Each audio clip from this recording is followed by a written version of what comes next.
the most common things I see when I sit down and do a business plan with somebody and they want me to look through it, I'll notice, I want to become a millionaire and I want to become a millionaire by this age. I say, great. And nowadays, if you pretty much want to write a book and have the book do well, write a book and have the title millionaire in it, it's probably going to do well. This is the 1 Minute Millionaire, the Self-Made Billionaire Effect, Think Like a Billionaire, Trump. We'll see if he'll be a president or not.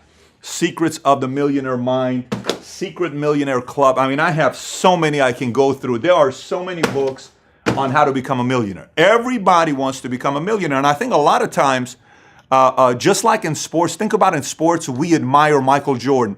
We admire LeBron James. But if you're not 6'8", 260 and you cannot jump 40 inches, you're not going to be LeBron James, okay? So that's not the most duplicatable story to try to be inspired by.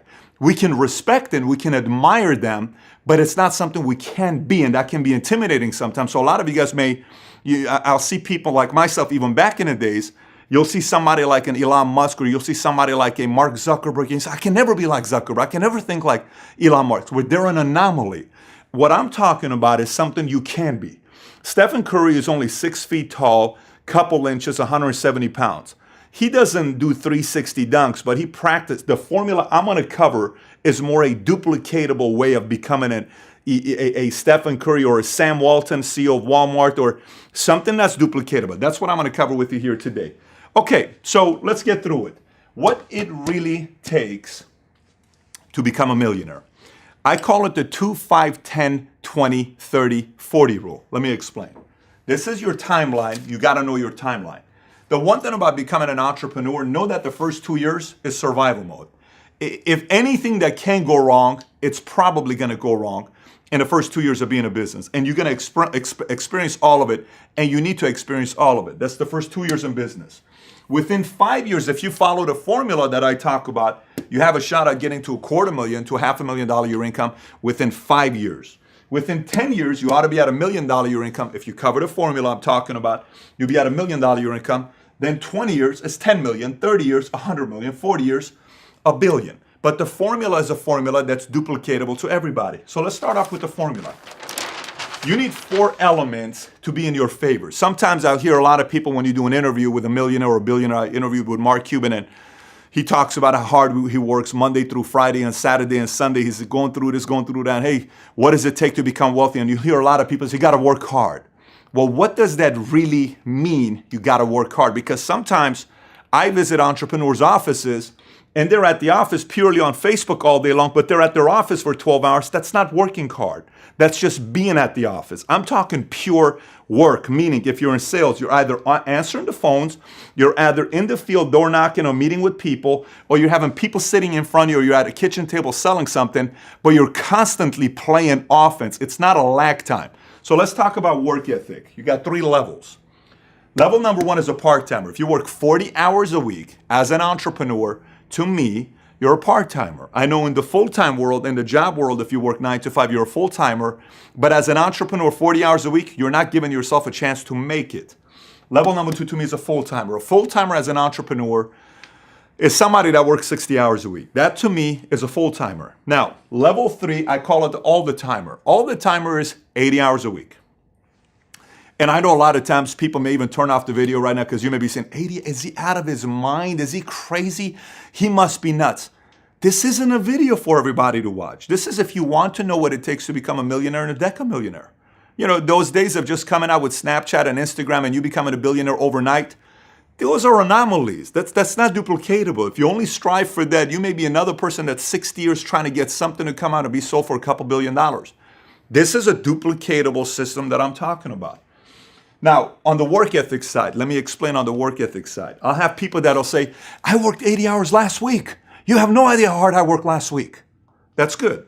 But how hard did you work the week prior to that, and the 3 months prior to that, and the 6 months prior to that, and the following week when you have a birthday party coming up, and next week when it's Super Bowl, and next week when it's this? How hard are you going to work every week? This is not 1 week.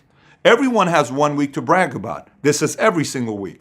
You may have a week you don't feel like working, and all the timer still shows up. A part-timer only shows up when they feel like it, and all the timer, whether you feel like it or not, they show up. Now, second element is personal growth speed. Let me explain personal growth speed.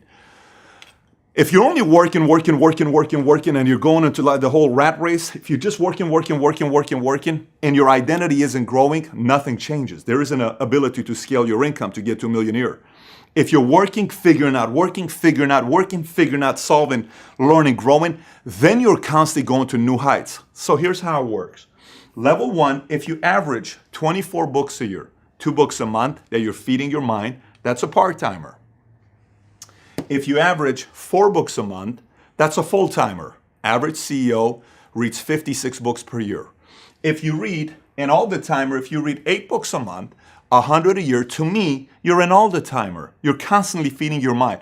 I'm not talking about, the fantasy books. I'm talking real business books that's growing your mind on solving problems and issues and learning from this guy and how that person did it and how that person did this. You're learning, you're growing, it's helping you figure things out. That's an all-the-timer. So far we covered work ethic and we covered personal growth speed. Element number 3 is how many start-stops you have as you're running your business. You rarely hear us talking about this. Listen, I am by far not the smartest guy. I'm not the most talented guy. I don't come from a family of wealth. My father was a cashier at a 99-cent store in Inglewood, 1.8 GPA kid. I went to the Army. I took an ASVAB, got a 31 on my ASVAB. This is not a product of I'm supposed to do whatever I'm supposed to do and be running a, whatever multi-million dollar company and doing I'm not supposed to be where I'm at right now. I'm supposed to be a statistic. That's what I'm supposed to be doing.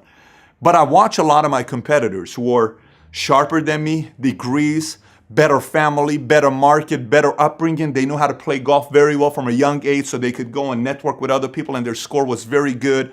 Just pure form, great, all that stuff. But they had a challenge that no one sees.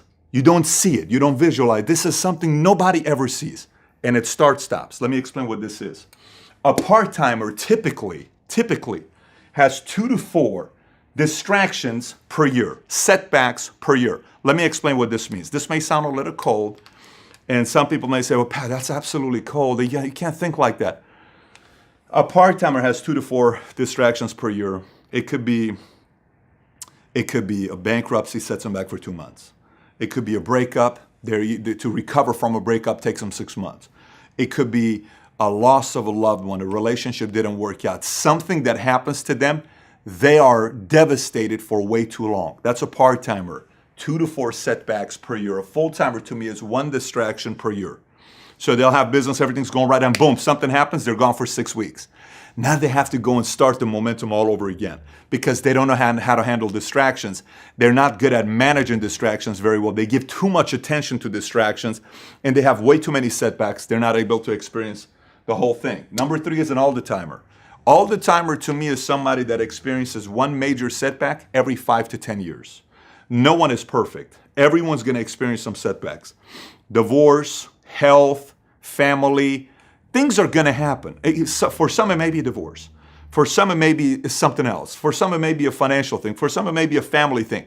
Everyone's going to have it. How you react to it will dictate your odds of being able to become a millionaire, decamillionaire, whatever that goal is for you to become, right?